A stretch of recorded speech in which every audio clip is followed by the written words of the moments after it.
Well, hello again, and welcome to episode 38 of the Classic Rock Podcast. For those about to pod, we salute you. In this episode, we look back at 2017 in my year in rock. Just a dig around for hidden gems, everyone's favourite part of the podcast, of course.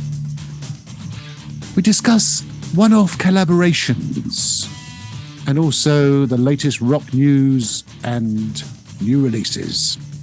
So without further ado, here he is, the only Irishman born in England who lives in Scotland, called Brian, who does a rock podcast. Here's Brian. Thank you, Matthew. See the way you've kind of narrowed it down so that it's just me. In case. Lives on the edge of Edinburgh. So how are you? Young man? I'm good, mate. I'm really good. We'll have a jam-packed show this evening, I believe. Jam-packed. Good. Well, we have a marmalade-packed one next week, please. Okay, then, yeah. If you don't mind. Is that going to be the Paddington episode? Oh, yeah. Marmalade sandwiches. Lovely Paddington. Already we're off track. It's all about Paddington. Where were we? Yes, that's our birthday. 2 years we've been doing this rubbish, Brian. I know. And people still listening to it. I know. I can't believe it. There's a few left. Yeah. We started in 2020. The world was a different place then. Of course, it hasn't changed much, to be honest. Still political turmoil. Let's not go into that. Okay. At least we can go out and go to gigs and stuff, can't we? We can. It's been good for gigs, and 2023's been amazing. Yes, yeah, we'll come on to that. Yeah. But what's hashtag caught your eye, Bri? All is We're well. bringing that back. We're bringing that back. We are. Okay. What is good? What is happening in the world? All is well in Judas Priest land, Matthew. Is it? Is it though? Yeah. Well, if you read everything that's in social media, Ian Hill, the forgotten member of Judas Priest, I think. Ian Hill's been in the band for 400 years, and he never. He's the only original member now. Is he really? I never knew that. Yeah, no, it's true. They were formed, I think, in about 1969 or something. It was. Yeah, it was 69. And I'm a big fan of Judas Priest, and but he's been there since day one.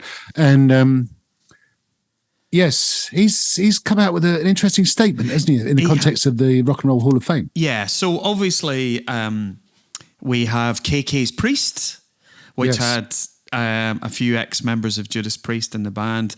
But Ian confirmed that KK is going to be performing with Judas Priest at the Rock and Roll Hall of Fame, as well as Les Binks. So that's really good, and it's nice that they're all getting back on stage to receive their award and play together. But it was really nice on social media where Ian says it might kickstart something. So all the keyboard warriors are going, yay! And they leave off the bit that goes, or maybe not. Yeah. So it might not be a story, but what's nice about the Judas Priest story is it's great that a lot of the members of the classic lineups, not all. But yes, and I'll let you pick up on this point because the Rock and Roll Hall of Fame can be quite divisive because you can have members that have been in it for lots of years. Deep Purple, for example, Don Airey and Steve Morse didn't get inducted into the Rock and Roll Hall of Fame, whereas Richie did. So yes, I think so. I'll finish off with saying, great that Priest are going to be, as many of the members of the classic lineup will be there to perform. And Glenn Tipton will be there as well, which would be brilliant. However, somebody's missing. Yeah, it's true, actually. And I think it's a bit unfair. And you're right, it is divisive, this Rock and Roll Hall of Fame. And I don't really buy into it that much, to be honest, because it seems like an unnecessary thing, but clearly it exists. And, the ceremonies are good and all the rest of it. But it always, as you say, seems divisive. But Priest are being not quite inducted. They're being brought in for the recipients of the Musical Excellence Award, which apparently is different to being an inductee. Anyway, Yes, that's whatever. correct. Does it really matter? But the thing that I think was a little bit unpleasant and a bit unnecessary was that Tim Owens, who was a singer on a couple of albums in the early 2000s, when Rob Halford was taking a break, has not been invited, which I think is very unfair. You know, he was there for I think 5 or 6 years, and you know, there's all this hullabaloo about you know, Coco Downey being invited back, and Les Binks, who he left in 1979. Yeah.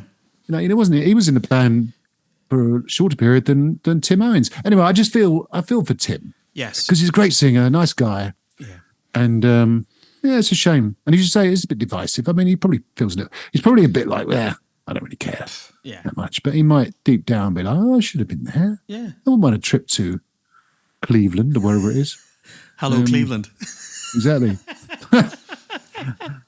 But yeah, I know what you mean. But yeah, exciting stuff. And I'm not sure it will kickstart anything because I've got quite a solid lineup now with Andy Sneap covering for Glenn Tipton, and obviously the excellent Richie Faulkner on. We love Richie.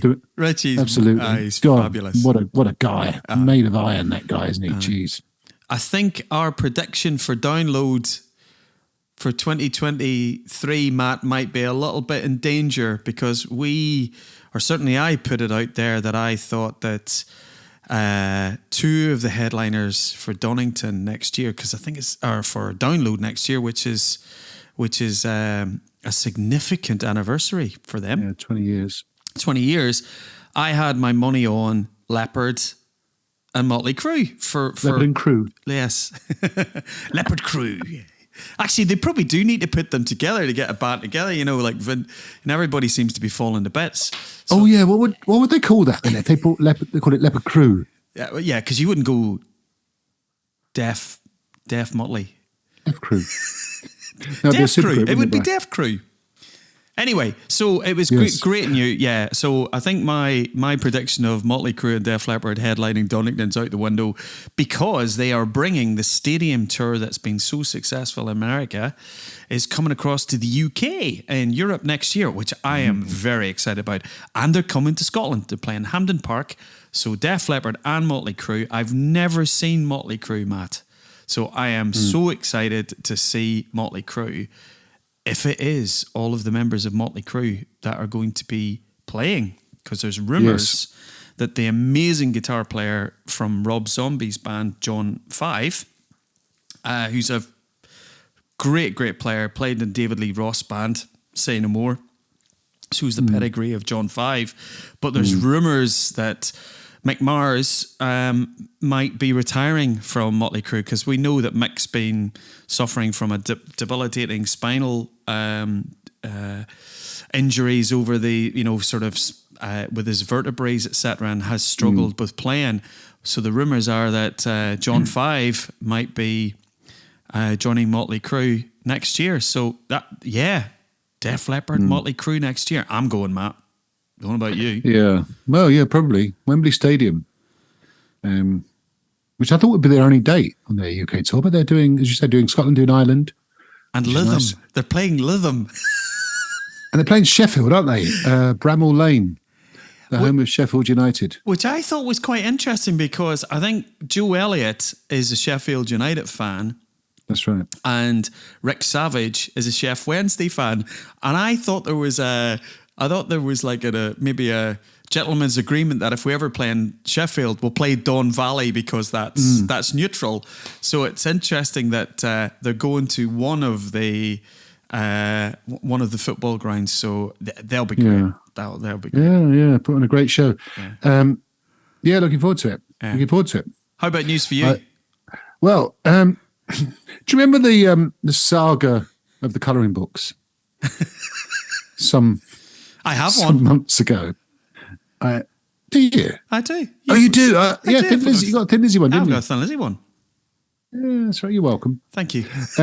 So it's been, there are always new colouring books coming out, but more interestingly, there's a new alphabet book based on the work of AC/DC. When the world couldn't get any madder, There's a new book based on inspired, let's say, by AC/DC. It's called, wait for it, the AC. It's quite a tongue twister, this one. It is, yeah. The AC/DC ABCD. Yeah, that's right. The AC/DC ABCD high voltage alphabet. Yeah. Now, and I love the little write-up. It says it's the fourth release from this company called Love Police, which is a good name for a band. It is, yeah.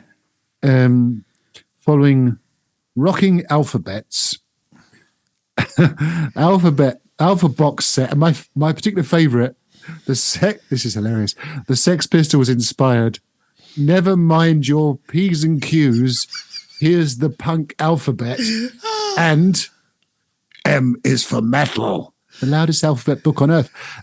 So there's a theme there, and it's published in Australia. So if you want to get it for Christmas, get your orders in. Yeah, exactly. And it's been personally endorsed by the great Angus Young.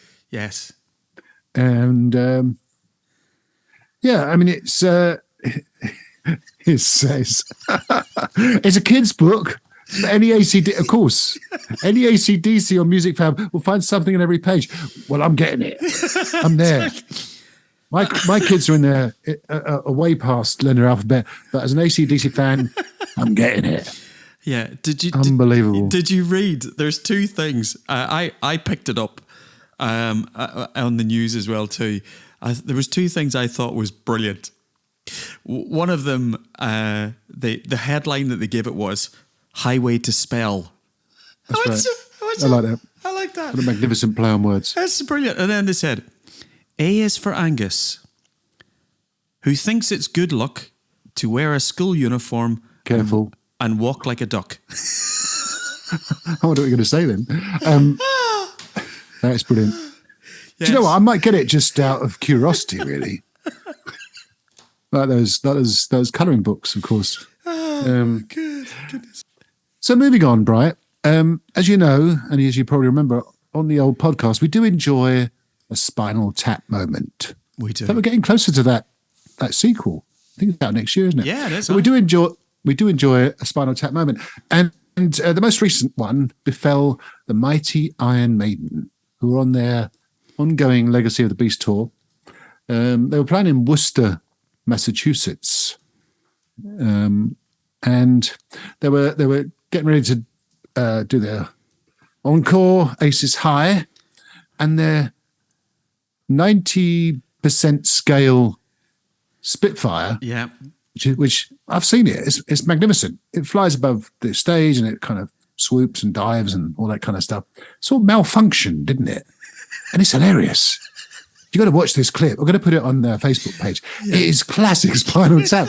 So while Maiden are playing, and Bruce is singing his heart out, and it's Aces High and everything, and the crowd are going nuts. This plane kind of, which I found out is an inflatable. I thought it was made out of. I thought it was wood or something. Plywood or something. Yeah. And anyway, it's inflatable. So this thing kind of, it looks like a sort of sick seagull, doesn't it? And it sort of just flops. And then you see these roadies. This is the funniest bit, when the roadies come out and they're just sort of messing about with it. And meanwhile, the gig's going on. Yeah. And it's just hilarious. Yeah. It's just classic Spinal Tap. And then they sort of deflate it. They take the air out of it. So it meets this ignominious end, just flops down behind the stage. It's hilarious. Yeah. Well, interesting. Another part of the tour, they were playing. I think they were playing in Anaheim, in California, and again it was during Aces High, where a very exuberant fan jumped up on stage to sort of like kneel down an air guitar in front of Yannick Gers. Yeah. And Bruce just went in his very, very, very English way, "Oi, mate," ran over to him and physically ejected him from the stage. So I think it was like, "Mate, I'm at work. This is my workplace," and sort of got him off the stage. So I think he handed him off to to security. Security. Yeah, to security. So, but next year, staying on Iron Maiden, I'm so looking forward to their tour next year. I've got tickets for the Future Past tour, where they're going to be focusing on obviously the new album and a personal favourite album of mine of Iron Maiden, which is Somewhere in Time. Yeah.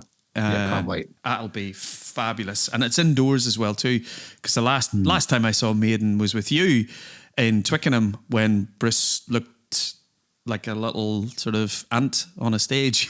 That's right. And we both went, maybe we shouldn't have got seats and should have been down and amongst the throng. I remember that. I remember you saying to me, blimey, they look like ants, Matt. And I said, right, they are ants. They haven't come on yet.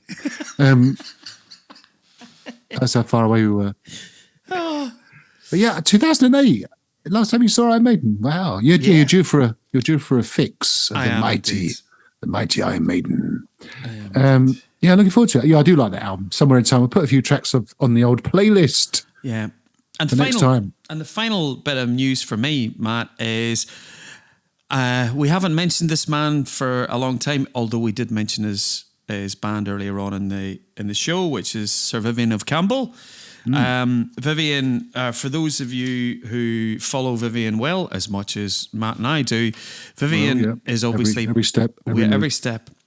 Vivian is obviously full-time member of Def Leppard. He is a full-time member of Last in Line, which is the former members of Dio, who now play original material. But Vivian also played in a band and still plays in a band called the River Dogs. And the River Dogs, in previous shows, I've called them out as a hidden gem. Great band. Something to watch out for, Matt, next year from my favourite records label, as we know, Frontiers. Oh, hang on. Frontiers, of course. Frontiers. Is that another £1 you get for mentioning them? They need to give me some merch or something. I seem to like everything that comes out of Frontiers. But there's I saw a teaser YouTube video from Rob Lamont is the lead singer in River Dogs, and he's put a new band together called Cross Country Driver. There's no material on Spotify yet, but there's a teaser video on YouTube. We'll stick it up on the page. It just is all out classic rock, and Rob is singing really, really good. So the band are called Cross Country Driver. Album's out next year. So many special guests on it. Vivian's on it, Mike Mangini, Doug Pinnett from King's X. So Frontier albums, middle of next year, 2023. I'm looking forward to that. It'll be good. So Matthew. Yes. My year in rock. What a fantastic year I have given you, 2017. So much to cover. That's true. It was up there with the year 2000 in terms of quality of albums. We went to tons of gigs that year. One of the best ever. Amazing. But it was slim pickings in terms of albums that you and I would probably buy. Yes, I'd agree. So you think there's a correlation between the two, don't you? I do, because I think when great bands are out on tour, and we'll go through the artists that we saw in 2017, but they're all of them. We'll be here till Christmas otherwise. But all I'm saying is that 2017 is the year when people are out on tour because they've recorded albums in 2015 and 2016. So 2017 is kind of like a fallow year. It's like it's a year of we're touring, therefore there's not much material out. So that's I think great rock albums, and then the next year you get the tour. So the year that people are touring is a year of quiet albums, and 2017 was a quiet year. I think you're right. Just a couple of standout albums. Foo Fighters released Concrete and Gold. It's a good album. Yeah. Bit of a departure from their usual style. If you listen to things like Run and Sky is a Neighborhood, still good songs, kind of grow on you, but not immediate for sure. But, they were kind of experimenting, I suppose you could say. Yeah. Thunder. And we send our best wishes to Danny Bowes, of course, who's still recovering from his nasty head injury. Thunder released the album Rip It Up, which I thought was pretty good. Not quite as good, in my opinion, as 2015's Wonder Days album, which we talked about. Yeah. Which was tremendous, wasn't it? Yeah. But still got some good songs. No One Gets Out Alive, Rip It Up, She Likes Cocaine, Shakedown. It's a good song. Put a few of those on the old playlist. What else was there? Europe. Now you're going to mention, because you like a bit of Europe, don't you? Yes. Walk the Earth. We saw that tour the year after. We did. Do you remember? Yeah. So it's kind of the reverse of what we've been saying earlier. But that was a good album. Title track's a killer, isn't it? But as you say, so loads of gigs. But albums for you? Any standout albums for you, Brian? I'm just gonna pick two albums because it was slim for me in the rock sphere. But two albums. I'm gonna go with KXM. Oh yeah. Matthew goes, who are they?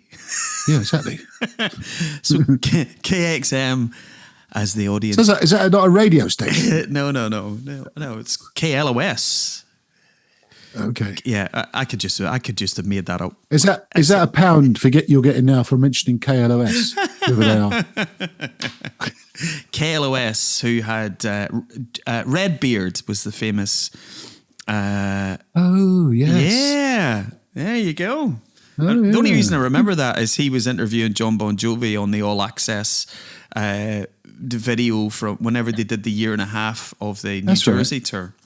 Good knowledge. Hey, good knowledge. Do you know what? You should think about doing a rock podcast. So, getting back to KXM, which is not a radio station, KXM is the second album of the supergroup that was put together by George Lynch from Dokken, Ray Luzier from Korn, who's an amazing drummer, and Doug Pinnock from King's X.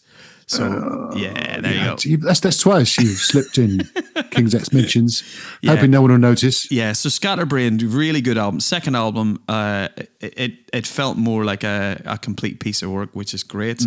And the only other album I'm going to mention, because I loved it, and I saw this man at the end of 2017, which was Robert Plant. Robert Plant's Carry Fire, which was the second album that he recorded with the Sensational Space Shifters. Which is a great album. I for many years, Matthew, as you well know, I stayed away from Robert Plant and his Americana, Plinky Plonky, Alison Krauss, all that kind of stuff. And after going to see him in 2015, I love what Robert does, and that album is very, very good. So Carry Fire would be probably my standout album for 2017. There you go. Very good. Yeah. Like it. So gigs-wise, as you say, we saw bucket loads. Standout ones for me, first and only time I have seen so far, King's X. We saw them in London. And I think I said this to you before, a unique gig for me because I've never seen such a partisan audience. We were at the excellent Islington Assembly Hall. Yes. Which is literally across the road from where my daughter lives now, funny enough. Okay. Hello, Georgia. Good gig. Went to Download that year. Saw Aerosmith. We just went to one day, the classic rock day, as I called it. Aerosmith, Waterbridge, Steel Panther, Airborne, Cadillac 3, Dead Daisies. It was great. I went to see Rainbow at the, not sure it's a festival anymore, but the Stone Free Festival at the O2 in London, along with Blue Oyster Cult. I didn't go with them, obviously. I'm not friends with Blue Oyster Cult, but they were there. We went to Rambling Man, of course, 2017, cracking lineup. That's when I famously met Steve Harris. He was there with his band British Lion. Yep. And that's a very embarrassing episode of my life where I got a bit fanboy with the great Steve Harris. Our friend John Law kept a very level head, was chatting to him about real ale, and I had imbibed too much real ale, and I got a bit fanboy. But it's good all the same. Saw UFO at the Dorking Halls in London, supported by or just outside of London, supported by the excellent Wayward Sons, and so on. Yeah. Good year for music. Loads more. Mr. Big at the O2, Shepherd's Bush Empire. Oh man, what a year for gigs. Yeah, it was. How about you? Seeley, did you go to any? Oh, I went a loads, Matt. Ramblin' Man was great. Do you remember everybody was a little bit, Drunk. on social media. Well, apart from that, on social media going, could Extreme carry out a headlining? Were they really a headline act for They were fantastic. They were great. The Friday night was excellent as well. If you remember, there was Last in Line, Saxon, Y&T. Oh. Yep. And the great Graham Bonnet, of course. Yeah, absolutely. But standouts for me, I got to see Tom Petty. Tom Petty played Hyde Park with Stevie Nicks, and sadly, the last time that he played in the UK, because he passed away, I think October of 2017. He did, yeah, indeed. Which really sad. And it's one of those things, Matt, where I always say, go and see, if you've got a chance to go and see one of your heroes, or take the opportunity, because you never know what's going to happen. Went to see Sabbath. I went to see the version of Yes, which was John Anderson, Trevor Rabin, and Rick Wakeman. And Rick Wakeman was hilarious, where he wore his cape, and he walked around with like they call it a keytar. It's like a keyboard, but he had his cape on, but he had a pair of jogging bottoms. That's right. Jogging bottoms on and trainers. I remember. Yeah, I mean, and fortunately, they're very elasticated waistband, because he's not a slim man these days, is he? No. So Rick, it was. I went to that tour as well. It was magnificent. I really enjoyed it. We'll stick some Yes songs on the old. Oh, we will do. Fantastic. But my one of my fanboy. You talk about you having a fanboy moment with Steve Harris. I went to see Glenn Hughes in the garage in Glasgow, and I went with a few of my mates. And the Glasgow Garage is a great venue, and Glenn was playing 3-piece, so it was basically Glenn, Doug Aldridge, and Pontus, who's the drummer, has been playing with Glenn for a few years. So we decided after the gig to go for sushi. We went to a Japanese restaurant right across. As you do. Yep. As you do. And we're sitting in there, and we're the only people, it's about 10 o'clock at night, the only people in the restaurant. There was 3 of us. And who walks in the door of the restaurant, Matt, but Doug Aldridge.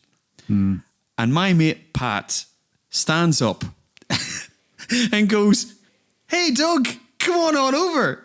So Doug Aldridge, after the gig, came and sat and had his evening meal sitting opposite me, and I lose the plot. I start talking about guitar strings and pickups and any chance of Mark III Purple getting back together, because this was the time where, and I got a lovely photograph of Doug, and you've never ever met a nicer guy than Doug Aldridge. It was a pleasure. He was such a lovely guy, and he sat with us, and he ate his dinner. And he chatted to the other guys as well too. But that's one of my favorite memories of 2017 is meeting the absolute rock Adonis that is Doug Aldridge. The nicest guy, absolutely. Yeah, lovely. Good story. Yeah, fabulous. Just finally, you're right, we lost the great Tom Petty in 2017. We also lost Gord Downey from one of my favourite bands, the Tragically Hip, sadly, at only 53 from a terminal brain tumour. We also lost the great Malcolm Young from AC/DC. I mean, really the heart and soul of AC/DC. Lost Malcolm Young at only 64. Yeah. From his struggle with dementia. So, memorable year for lots of reasons. Great gigs, good albums, but as I say, sadly, we lost a few of our heroes. Yeah, and if you don't mind me saying, somebody, whilst we're doing kind of a bit, somebody who really hit me in 2017. Tom Petty was a sore one, but Chris Cornell Chris Cornell. We lost Chris Cornell in 2017, and very closely after that, Chester Bennington from Linkin Park. So yeah, it was there was some highs in 2017 and some lows. Yeah, absolutely. So that was 2017, a Whistle Stop tour. Yeah, a mere 5 years ago, etc. Blah blah blah. So next time. And you've been looking forward to this one. I can tell. We've got 1 year left from the 80s. Yes. So next time, on a silver platter, I present on a nice velvet cushion with a cherry on top. I present to you 1986.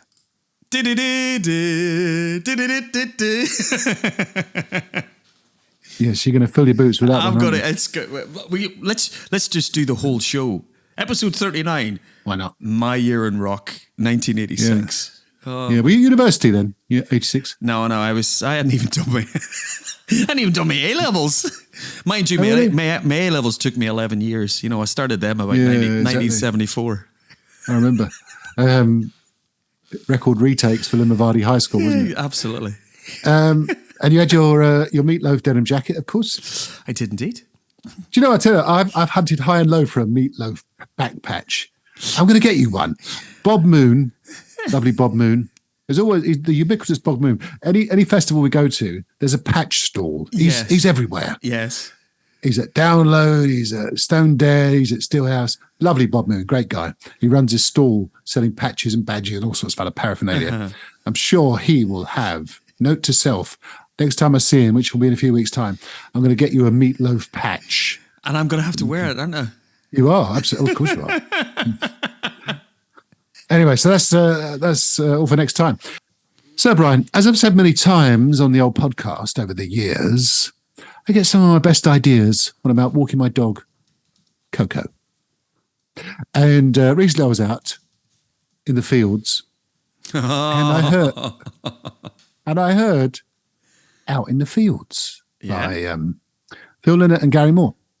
And I thought, what a great collaboration.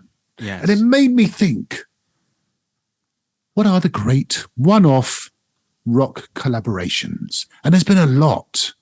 There's been some absolute crackers over the years. And I thought I'd invite you and me to talk about, can I invite myself? Our favourite rock collaborations.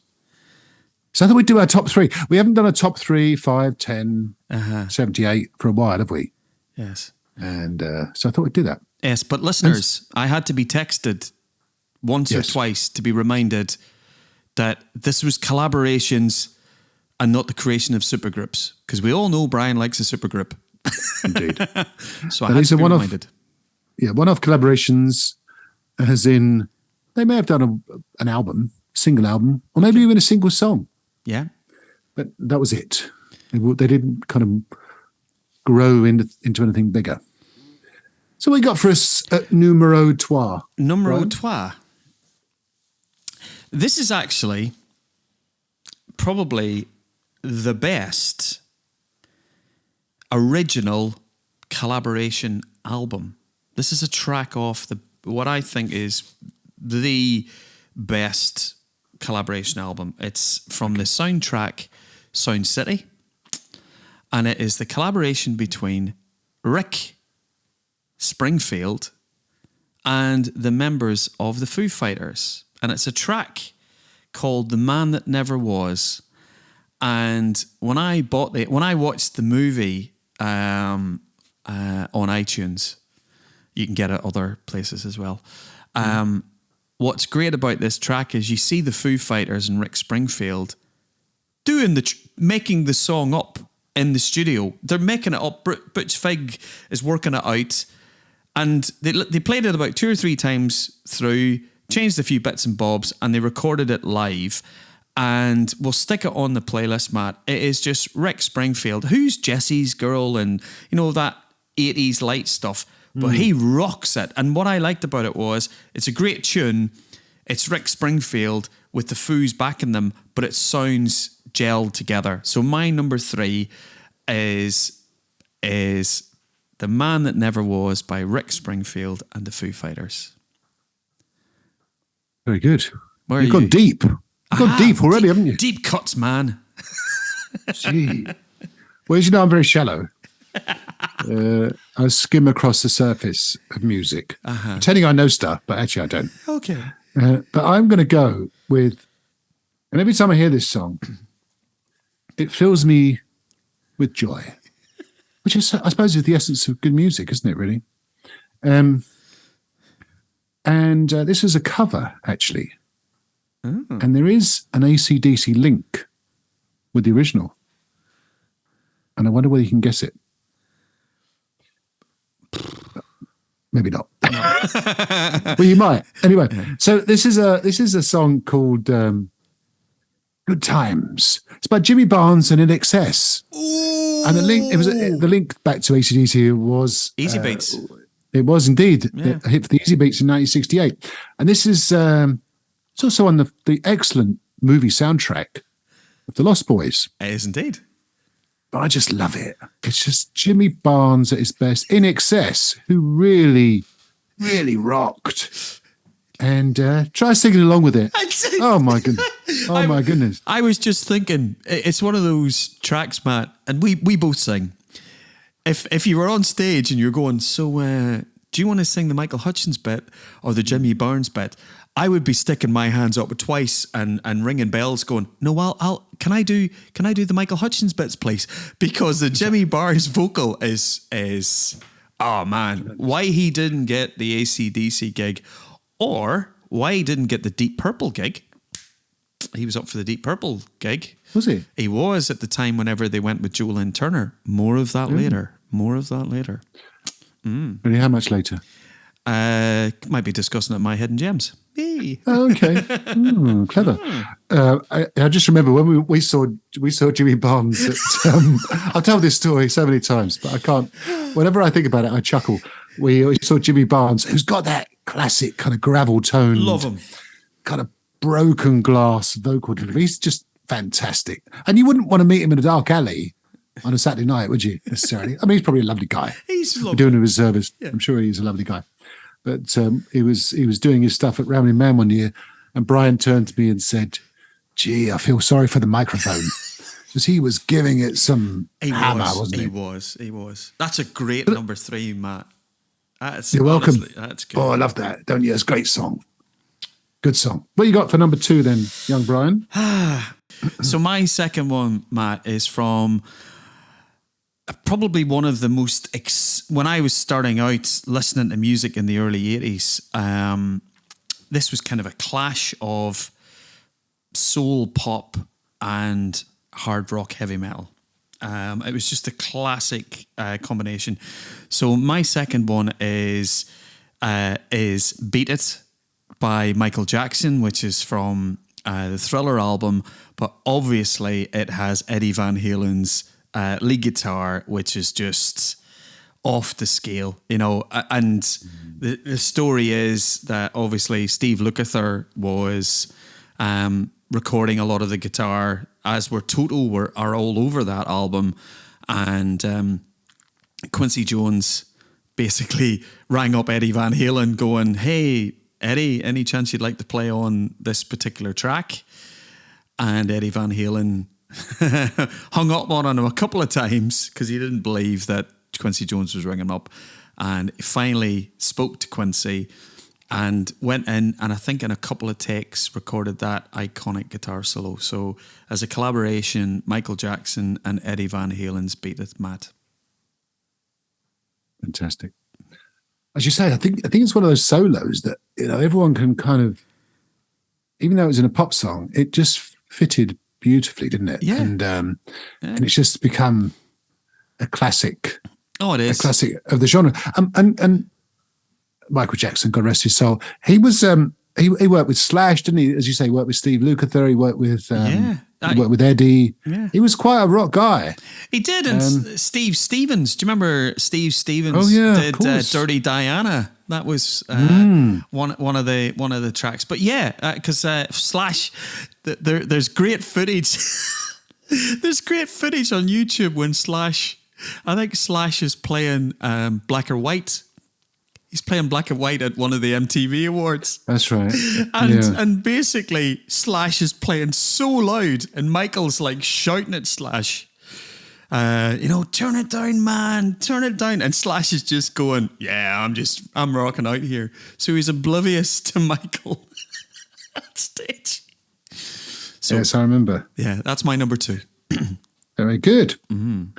So I'm going to go back to 1971. A mere 51 years ago. Yeah. Oh, this is interesting. And it's an album by the mighty Led Zeppelin. I know what this one is. And it's one of my favorite. I'm a massive Led Zeppelin fan, as you know. Yeah. One of my favorite songs that they ever did was a collaboration, The Battle of Evermore from Led Zeppelin 4, with the angelic, beautiful voice of Sandy Denny, accompanying Robert Plant. And it's a mystical song. It's classic Plant songwriting, fantasy, kind of Tolkien-esque, and it is just lovely. And not the most well-known collaboration. If you're a Zepp fan, you know they did play with a few people over the years, not many. Yeah. And certainly they were big fans of Sandy Denny and Fairport Convention. She had a magnificent voice. Sadly, died very young, Sandy Denny. Yeah. 31. Yeah. Terrible loss in 1978. She fell downstairs and had an accident, and sadly never recovered. But a magnificent voice. So number 2 on my list of the great rock collaborations is Battle of Evermore by Led Zeppelin, featuring Sandy Denny. That's a great choice. I had that down. Did you? I had that down as a great collaboration. It didn't make my top 3, but yeah, her vocal in that is just sublime. It really is. Absolutely. So, Brian, we come to number 1. Yeah. I'm sure we'll have plenty of notable mentions. We are going to have notable mentions. We have to have notable mentions. I can't say this and then leave loads out. Oh, I'm going to be really Captain Obvious in this one, Matt. Go on then. And the reason why I'm picking this one specifically, because when I heard this track in about 1985, it was... I don't know. It you sort of asked me as if so, I don't even know what you're talking about. That's I don't know. So was it 86? It was actually in 1986, and it was released on an album called Raising Hell. Oh yes. So I'm going with Walk This Way by Aerosmith and Run DMC. Now, wow. I went for that because I was thinking we're talking about collaborations here, and when you think of what Run DMC, that to me, that version of Walk This Way was the first time I'd ever heard it. So whenever it was released in Toys in the Attic in 1975, I didn't know it. I didn't know the song. So whenever an MTV at that point was quite, you had quite a, that was the rebirth of Aerosmith for me, and I didn't know absolutely. that. Didn't really know Aerosmith. So to me, having Run DMC and Aerosmith together, obviously Rick Rubin would have been seriously involved in that version of it, and it spawned quite a lot of rock rap collaborations thereafter. But to me, that was the game changer. So I'm going to go for my number 1 rock collaboration as Aerosmith and Run DMC in the 1986 version of Walk This Way. Good choice. That iconic video, of course. Exactly. Yeah. It's a good choice. Good choice. Well, now I'm intrigued. The fact that you've gone Sandy Denny and Zeppelin for your number 2, what have you got? What have you got for number 1? Well, I was torn actually, because there's so many good ones, aren't there? We'll come to a few good ones afterwards. But I I am really torn. But I'm gonna go with, because it was very much part of my youth, this collaboration.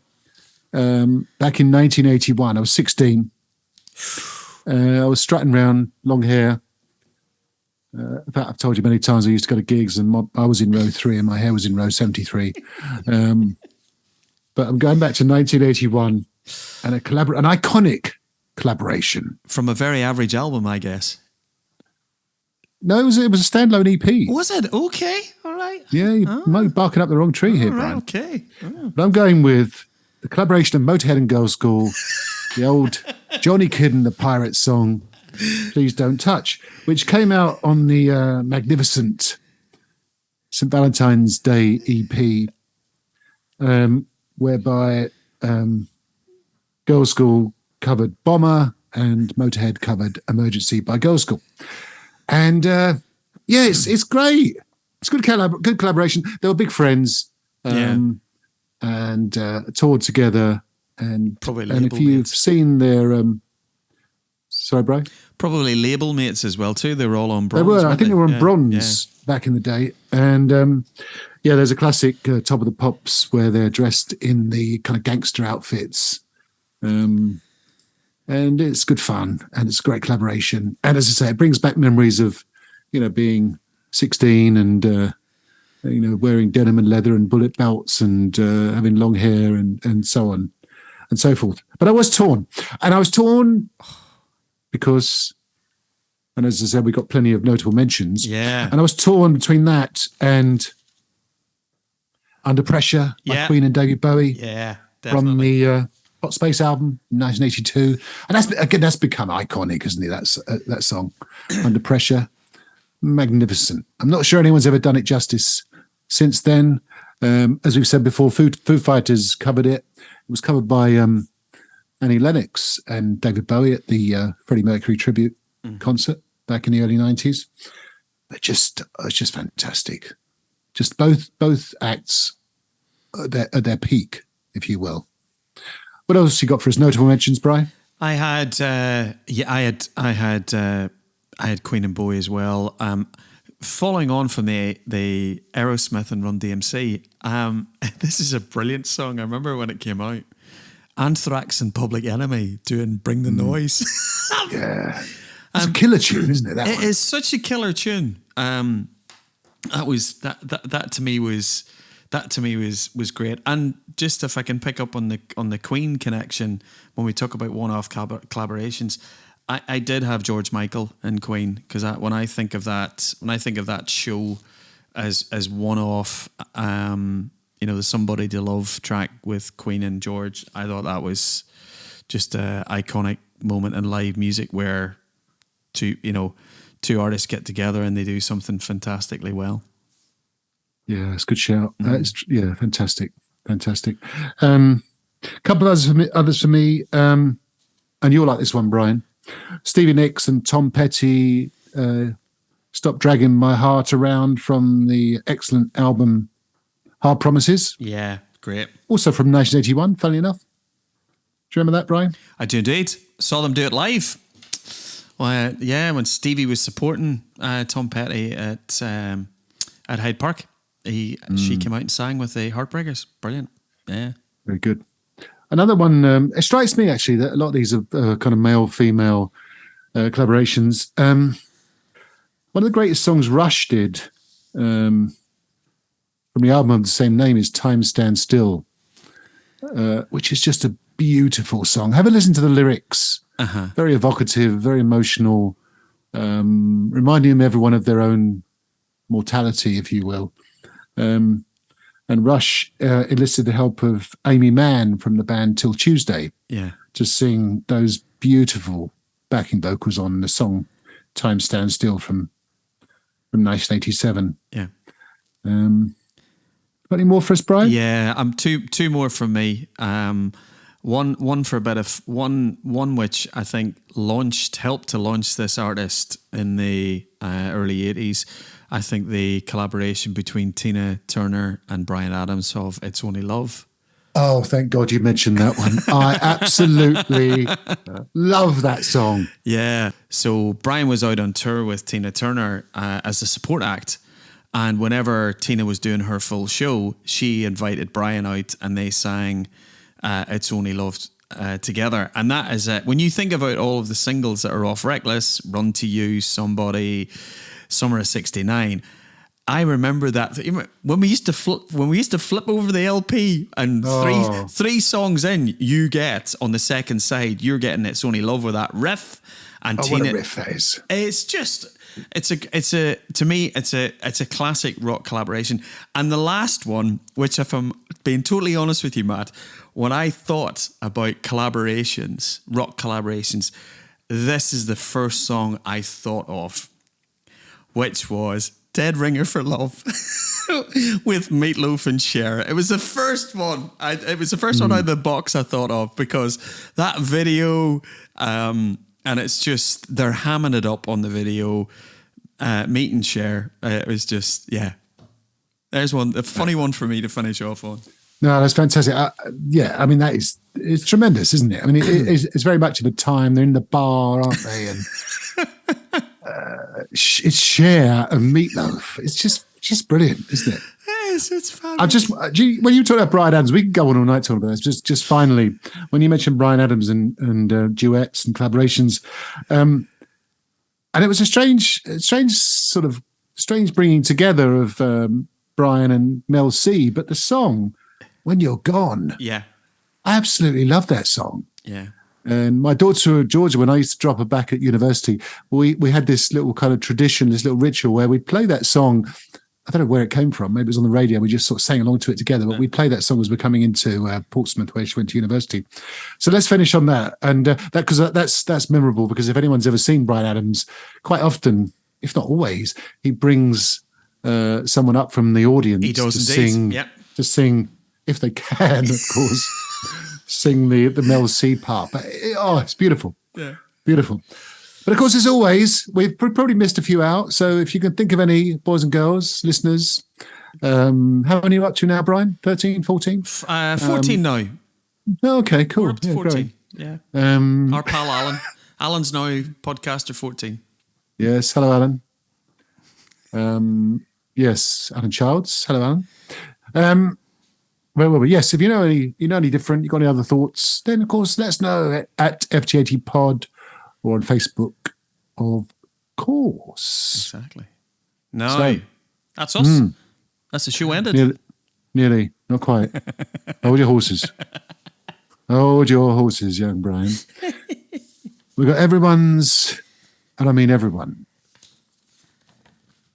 favourite part of the old podcast. Allegedly. Hidden Gem Time.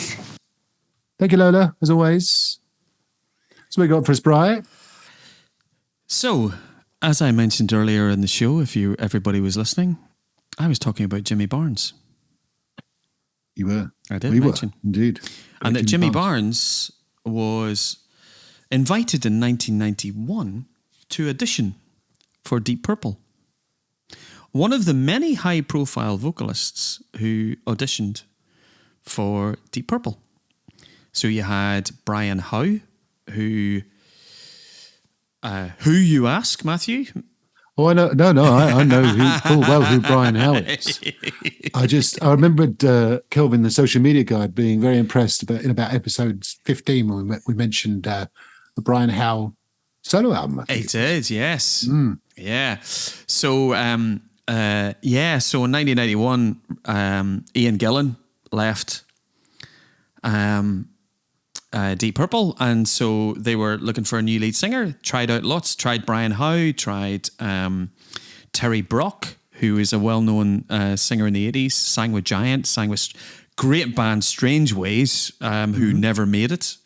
But Deep Purple settled on the I don't know if we know him that well.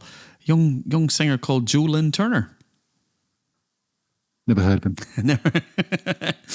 Which, whenever we were buying Kerrang Everybody went mad. Oh, this is Deep Rainbow, or That's right. yeah, it was like you had 3 members of Rainbow and only 2 members of whatever it was. So my hidden gem for this episode, Matt, is I was toiling between 2 albums, and they're both Deep Purple albums, but I'm gonna go for Slaves and Masters, which was the only album recorded with Joe Lynn Turner. It is an absolutely kicking album. It's very, very Rainbow, Foreigner, very middle of the road album, but it still has enough bite from a Purple perspective. It's probably the last album from Purple that I really liked.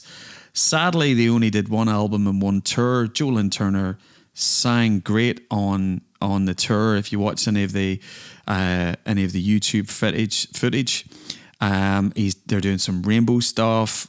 He sounded great in 1991 for Slaves and Masters. So my hidden gem is Slaves and Masters from Deep Purple. Very good. Very good. How about you, He's man? got a magnificent voice, hasn't he, Joe Lynn Turner? He has. I've never seen him. No, I'm not sure I have either.